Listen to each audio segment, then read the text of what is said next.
आप सब ने बेताल का नाम सुना होगा। विक्रम बेताल की कहानी आपने बचपन में सुनी हुई। एक कहानी बेताल पच्चीसी के नाम से बताई जाती है, जिसमें कई कहानियां एक साथ सम्मिलित हैं और यह महाराजा विक्रमादित्य और बेताल के बारे में कहानियां होती हैं। आप सोचते हैं यह मात्र कहानियां हैं, किंतु वास्तव में बेताल होते हैं और बेताल एक बहुत बड़ी शक्ति होती है प्रकृति में। यह मात्र कल्पना और कहानी नहीं है। बेताल कई तरह के होते हैं। हमने अपनी इस अलौकिक शक्तियाँ चैनल पर ही बेताल के बारे में कई तरह की साधनाएं प्रस्तुत की हैं। बेताल क्या होता है, क्या इसकी प्रकृति होती है, क्या इसकी शक्ति होती है, यह हमने अलग वीडियो में कई वीडियो में बताए हुए हैं। इस वीडियो में हम आपको एक ताल बेताल साधना के बारे में बताने जा रहे हैं, जो पहले अधिकतर राजा लोग किया करते थे और यह प्रयोग कामकला काली के अंतर्गत आता था। आज भी कुछ तांत्रिक इसका अलग रूप अलग तरह से करते हैं, क्योंकि मूल साधना जो कामकला काली खंड में महाकाल संहिता के बताई गई है वह आज के समय में संभव नहीं है।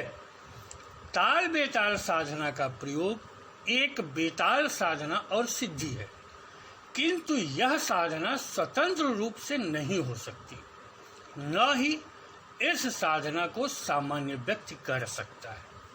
इसके लिए 100 की आवश्यकता होती है और पहले साधक को कामकला काली की साधना करनी होती है, अर्थात कामकला काली का साधक ही इस साधना को कर सकता है। इसमें एक और दिक्कत है कि मूल पद्धति में नर बलि जैसी बात भी है, जो कि उपयुक्त नहीं है। इसके स्थान पर अनुकल्प उपयोग हो सकते हैं आज के समय में, और कुछ तांत्रिक अनुकल्प का उपयोग करते हैं।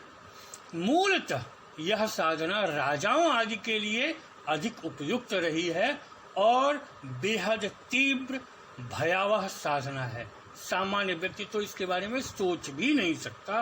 साधक भी इसके बारे में बहुत मुश्किल से सोच पाते हैं। साधना तो बहुत दूर की बात है, कापालिकों आदि के लिए यह संभव है।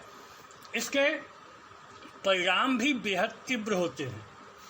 इस साधना को वीर बेताल साधना भी कहते हैं, क्योंकि इसमें वीर के 100 का ही उपयोग किया जाता है। कामकला काली के अंतर्गत इसकी साधना की जाती है, क्योंकि यह मूलतः काली की ही शक्ति है, किंतु कामकला काली के अंतर्गत आने वाली साधना राजाओं इत्यादि के अधिक अनुकूल रही है, जिसमें योद्धा के सर सहित मृत 100 पर साधना की जाती रही है, जैसा कि महाकाल संहिता के कामकला काली खंड में यानी कि शास्त्रों में बताया गया है। और इस साधना में नर चोर की बलि दी जाती रही है, ऐसा कहा गया है। परिणाम स्वरूप मृत योद्धा और चोर ताल बेताल हो जाते हैं, जैसा कि पहले के समय में रहा होगा। आज इसकी पुष्टि मुश्किल है कि चोरों आदि को मृत्यु दंड दी जाती थी, तो ऐसे चोर शायद लाए जाते रहे हों।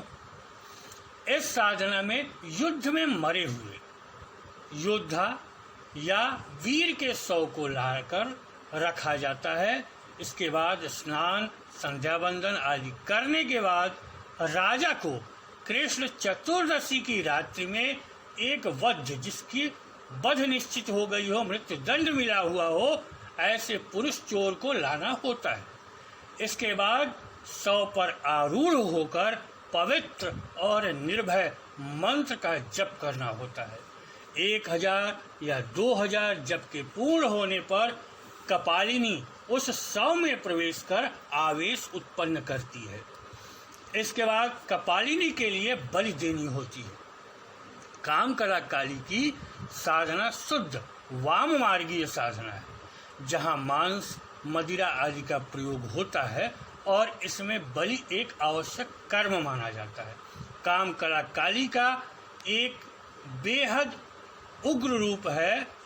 काली का यह बेहद उग्र रूप है कामकला काली, जिसमें सौम्यता और दयालुता जैसी भावना का प्रवेश भी वर्जित होता है। इसमें संबंधित साधनाओं में इनके मंत्र के उप साधनाओं जैसे ताल, बेताल, खेचरी, पादुका आदि की सिद्धि में भी भावनाएं और कर्म कामकला काली साधना सी ही होनी चाहिए। आज के समय में ताल बेताल साधना एक कठिन साधना है और सामान्य के लिए है भी नहीं। यद्यपि यह नहीं कहा जा सकता कि कोई कहीं इसे नहीं कर रहा या नहीं कर सकता। आंतरिक इसके लिए अनुकल्प बनाकर, रास्ते बनाकर साधनाएं करते हैं, किंतु सभ्य समाज में यह करना मुश्किल है। इसकी पद्धति और मंत्र प्रयोग, विधि आदि देना इसलिए उपयुक्त भी नहीं है। मात्र जानकारी हेतु इसके बारे में हम यह वीडियो बना रहे हैं। चूँकि बेताल साधना के बारे में हमने कई वीडियो बनाए हुए हैं और क्रमशः इनकी पूर्ण जानकारी देना आवश्यक समझते हैं, अतः इसकी हम मोटी मोटी जानकारी यहाँ दे रहे हैं। न तो कामकला काली की ही साधना और न ही ताल बेताल साधना बिना गुरु के हो सकती है। गुरु भी इतना सक्षम होना चाहिए कि उसे कामकला काली की पूर्ण सिद्धि हो और वह पूर्ण सिद्ध हो।